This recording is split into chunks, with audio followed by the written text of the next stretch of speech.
The Day They Blew Up East Asia by Wynn Ray. The blast looked both prettier and uglier than the mushroom clouds Nara had seen in old documentaries about nuclear bombs. In those documentaries, the mushroom clouds appeared narrow, tall, and clearly shaped. As powerful and destructive as those terrestrial bombs were, they were still site-specific. Their blasts interacted with a small region of the atmosphere. That was how they could stay narrow, tall, and clearly shaped. They weren't meant to destroy the whole planet. They were things that were targeted toward the enemy, and only the enemy, far away, not us. But that thing right there, on Earth right now, yeah, that thing was intended to destroy everything known to planet-bound humanity. Or maybe it was intended to blow up the planet itself out of existence. And even though it didn't fully succeed, it did a pretty decent job. With wide eyes, Nara observed the planet that continued its existence, but would never be the same after this. She watched a vast rising dome of ash and vapor spread outward instead of forming one tidy stem. Multiple huge convective columns merged into an enormous, uneven canopy of brilliant plasma white, surrounded by expanding rings of amber and deep crimson. A giant, malevolent, planet-scale sunrise consuming itself. That was what killed the Japanese archipelago, everything east of Beijing, including the Bohai Gulf's entire rim, and the peninsula of the two Koreas, which, both together and separately, used to call itself, or themselves, the land of morning calm. One of those Koreas was Nara's home country, which contained her home city, which contained her home.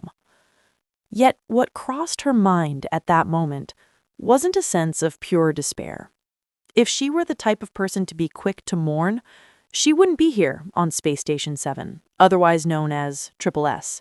She wouldn't be the sole witness to this scene either, still so interested in the world as if anything good was ever going to come out of it. Thus, she concluded with calm finality. This sunrise was prettier than the usual variety of documented destruction, because from this distance, it moved with the languid grace of something geological. A new mountain range being born in seconds. Sublime.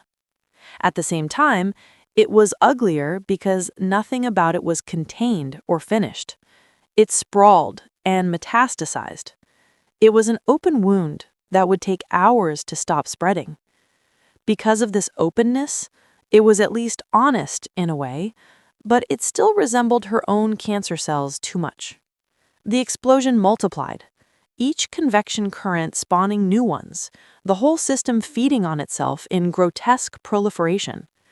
Fascinating how opposites can coexist. Nara removed her forehead from the reinforced glass that formed one of the many observation panels, so numerous because tourists loved that. She looked around the space station.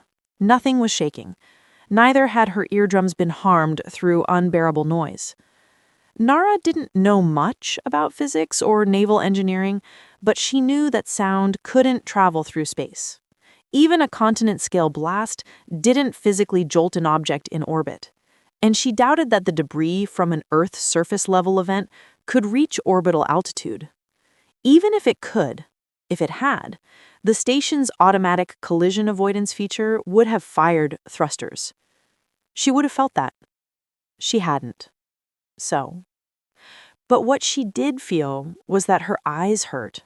Despite the fact that the explosion had been long anticipated, when it did happen, it felt sudden nonetheless. The initial flash had been too bright. She blinked. Her eyes were watering a little, but not enough for tears to fall. Rubbing her eyes, she took the main corridor through the residential ring, her movements no different than they'd been on Earth. When she first arrived at SSS 3 months ago, this sameness between Earth life and space life had slightly disappointed her.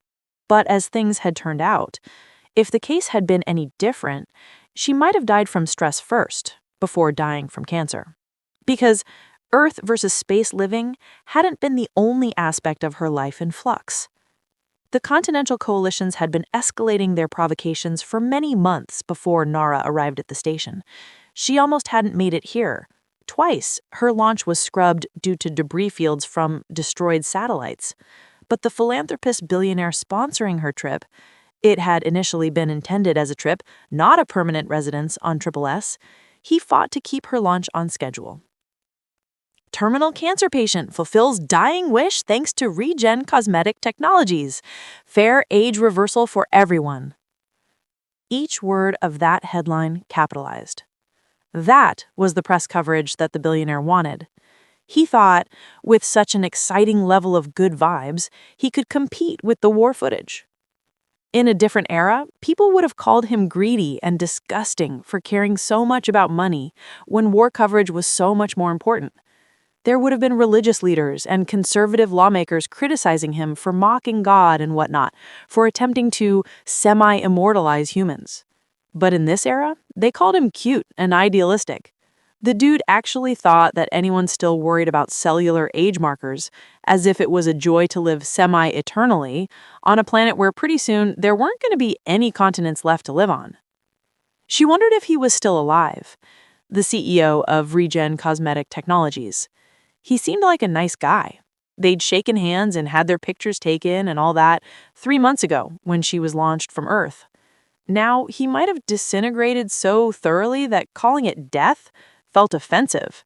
He'd been unmade at the molecular level, sublimated into something more fundamental than he'd ever been while alive. Pure energy. Pure light. See? Opposites coexist. In his destruction, he'd been made both something insignificantly nothing and grandiosely everything. Or maybe he had not died. He might have been somewhere else, not East Asia. That was a possibility too. Nara felt a bit apologetic for so easily jumping to the conclusion that he must have died. But when you had cancer at only 30-something and you were surrounded by irony after irony, perhaps that line of thought was only natural. She couldn't even exactly describe why she'd been so stressed about the war getting worse and worse on Earth once she arrived at the station. It wasn't as if she had decades ahead of her. It wasn't as if she had a million friends and family who could suffer. Not that she was happy to imagine non-family and non-friends suffer, but surely you understand her point. The whole reason she had wanted to come to Triple S was that she had semi-hoped that the space life might expedite her death. The word semi was doing a lot of work here. Why she still got out of bed at all to look out the observation panels that were bound to reveal sublime sunrises was beyond her. But that was her, the type to be on Triple S, semi-wishing for a speedy end. Still interested in the world as if anything good was ever going to come out of it. The one with uncontrollably spreading obnoxious cancer cells. Funny that she was the last survivor on Triple S. None of those who were already dead had been diagnosed as terminally ill the way that she had been diagnosed. Yet here she was, more of a permanent resident on the station than anybody else. She kept walking down corridor 6B. Her footsteps echoed in the emptiness, her pristine sneakers light and smooth. The station's rotation gave her a normal weight, just like on Earth. Everything felt ordinary. The slight give of the rubberized flooring, the handrails at hip height, and the uniform panels of off-white walls. It could have been any hospital hallway on Earth. Only the faint curve of the floor, barely noticeable in this proximity, reminded her that she was in orbit. That, and the fact that the air smelled stale. The recyclers were working, but without fresh filters, a metallic tang had crept in. Soon other systems would begin their slow failure. Seals would degrade, sensors would drift out of calibration, backup generators would give up one by one. Space Station 7 would die the way she was dying, from the inside, quietly, each small malfunction cascading into the next. Oh sure, right now, it looked more or less fine, the way she looked fine. Just a 30-something woman, supposedly nowhere near the worry about death age bracket. Clean hair, clear skin, a body that hasn't yet betrayed its corruption visibly. But the fate of deterioration was already written into both of them. They were terminally ill, and exactly at the same time, the ironic last survivors. She stopped in front of a door. Without knocking, She went in. "Lucas, you won the bet." She flopped down near the head of his bed, ending up lying across it at a perpendicular angle, her feet still on the floor. A strand of her hair fell across her face. She still had all her hair. It was still thick, still dark, thanks to the targeted nanotherapy that had attempted to attack her tumors very carefully, unlike the give no fucks about collateral damage approach of old chemo. Yay for technological advancements. They don't solve everything and sometimes enable continent-destroying bombs, but they sure do try to be helpful. Oh, and the CEO of that medtech company was probably friends with the CEO of Regen. Yay for both of them. She brushed her hair back. "The bombing started, and it's massive," she told Lucas. "But I wish you had bet on a timing where, if you win, you'd be here to see it." Lucas said nothing. Of course he didn't. Nara didn't look at him. So long as she didn't look at him, she could pretend that he was still capable of listening to her. He died less than a day ago. Just like she and Triple S, he hadn't visually deteriorated much, yet. It also helped that her nose had stopped working properly after the first round of meds, a side effect she initially resented, then found useful when the station's recyclers started struggling. Just because she was about to die didn't mean she wanted to suffer in every possible way prior to her doom. Anyway, so long as she didn't look at him, she could pretend this was just another conversation, even though it was about him winning a bet, where he said he'd die first before the bombing began. Nara tried to focus on the fact that, at least, Lucas hadn't been lonely in the foreknowledge of his own death.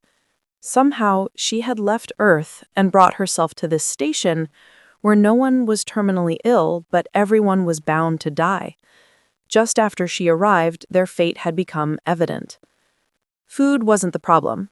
The station had hydroponic gardens and algae tanks. Even the recyclers without fresh filters, the station's degrading seals, its uncalibrated sensors, and the backup generators that like to give up weren't the most urgent problems. The worst problem was radiation shielding degradation. The electromagnetic field generators that deflected solar particle storms required replacement coils that could only be manufactured on Earth. Those were going to fail, everyone realized, 3 months ago. And they did fail. High-energy particles flooded through the station. Most people's healthy cells couldn't cope. Early symptoms included nausea, fatigue, and weakened immune system. Later symptoms, infections, organ failure, all that fun stuff. The first ones who died were cremated and processed properly, as protocol demanded. But when those who could safely operate the cremators died, that was when the deceased started being jettisoned into space. A lot of the survivors reacted to that idea with horror. There were initially around 1,000 people on Triple S in total, technical people as well as tourists, journalists, and researchers. They hadn't come here for some battle royale where the station became the arena and radiation was the shrinking circle. So to space people into the nothing, that was too cruel. But it couldn't be helped. Decomposition in a closed life support system wasn't just disturbing, it was lethal. Someone with a science background pointed this out using words like methane, putrescine, and cadaverine, which sounded alarming enough even for those without a science background. So off they went, the bodies. But then those who were brave enough to jettison dead humans into space started dying. That was when the survivors among the survivors started putting the deceased in freezers. The debate about which option was more morbid, jettisoning or freezing, could potentially have been endless and pointless, but the remaining survivors quickly gave up on that, mostly because many of them died within the subsequent few days. Then, when the freezers ran out of space, the corpses were simply kept in sealed rooms. And Lucas, the second-to-last survivor, died yesterday. Nara was the last human breathing in a space tomb. Her gaze drifted toward him despite herself. She'd covered him in a blanket up to his chest, but she could still see the outline of who he'd been. A competitive swimmer. Long torso, wide shoulders tapering to a narrow waist. Muscles that were smooth rather than bulky. He had come up here after a shoulder injury, hoping the reduced gravitational stress might help it heal in ways Earth-based treatments couldn't. Well, the gravitational stress might have indeed been reduced, but the other types of stress had killed him. Jump from the frying pan into the fire. Escape the tiger, only to meet the wolf. Ha! He would have laughed about this too, Nara was certain.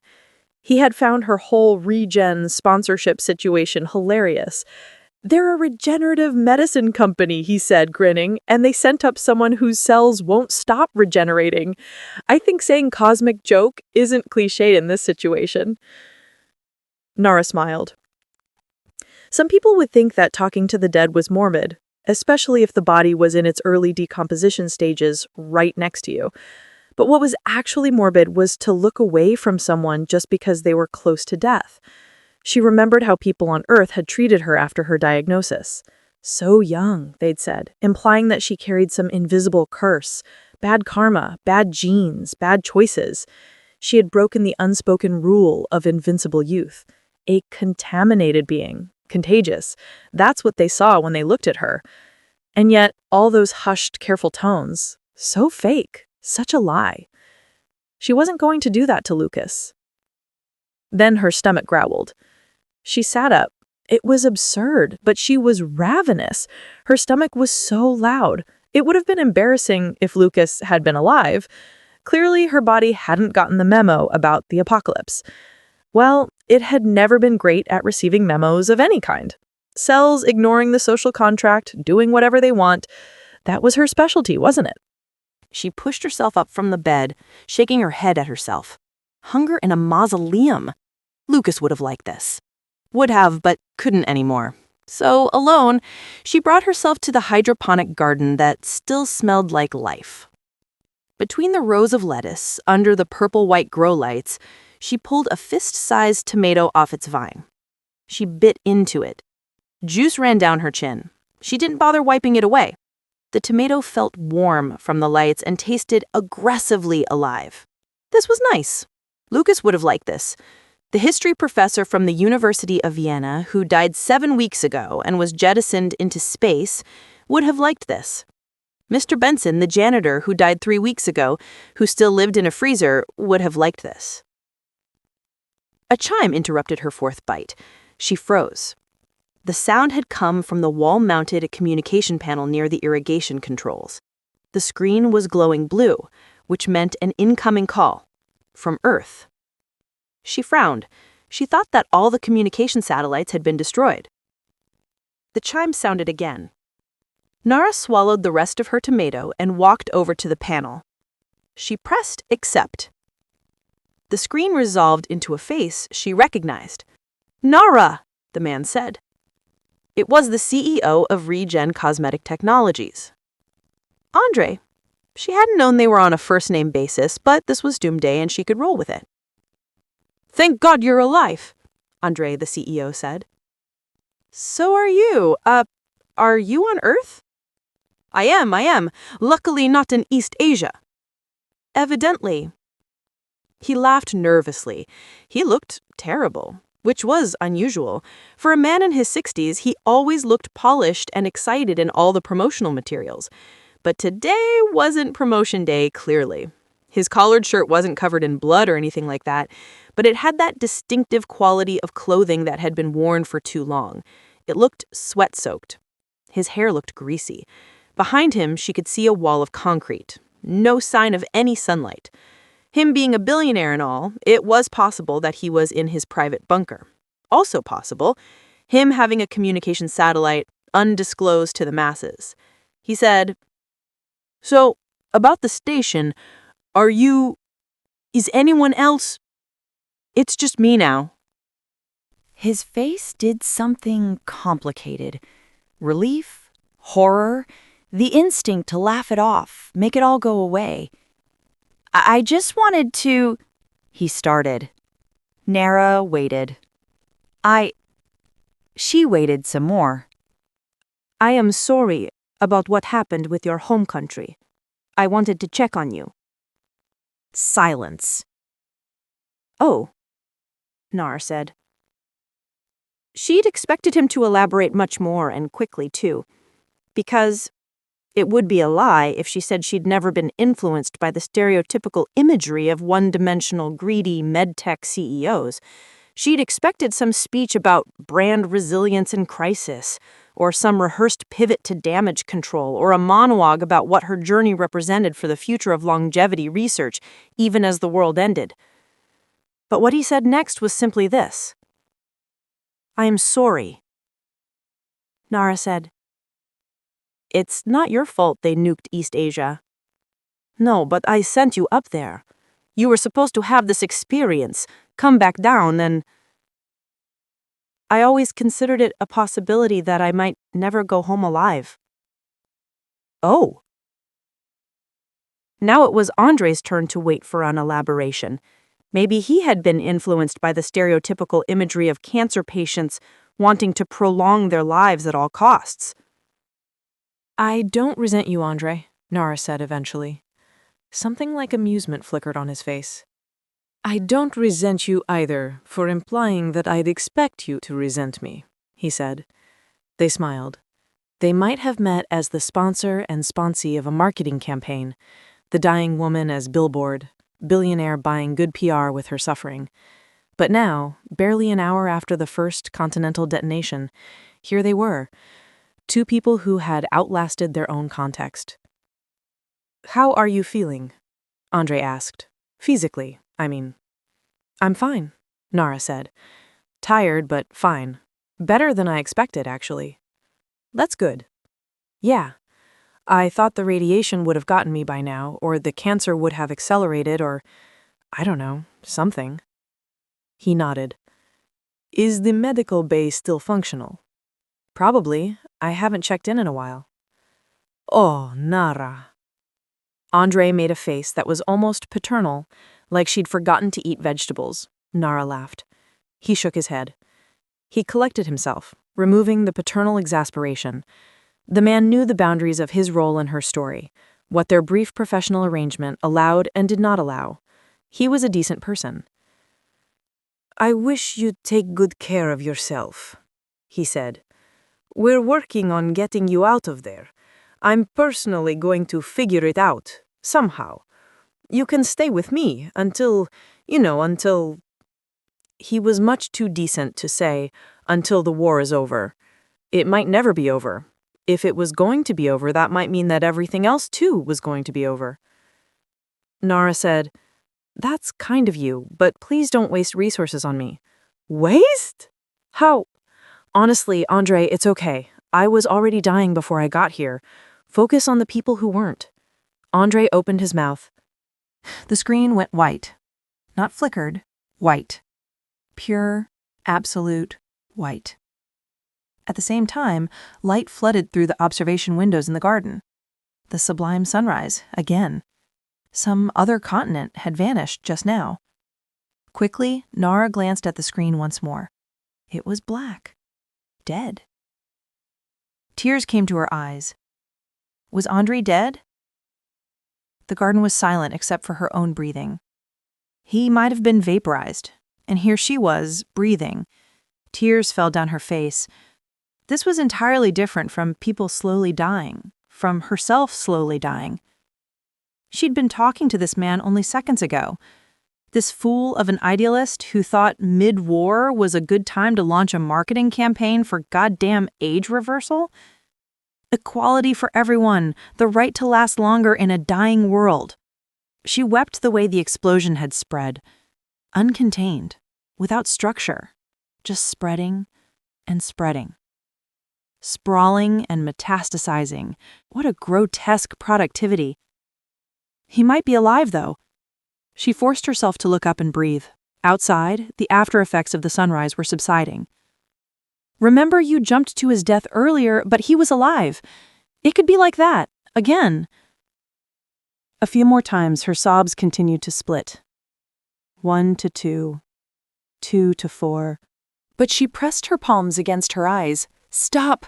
You can talk to corpses and ruminate about your own inevitable doom, but don't kill someone who might still be alive." She left the garden. Andre had thought he was giving her a dying wish. She didn't intend to give him his dying wish, but even with him alive and well, she could still give him a wish.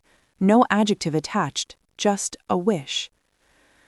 So, the medical bay. She was going to take good care of herself. The medical bay was a narrow room. 2 diagnostic beds dominated the center. The smell of disinfectant hung in the air.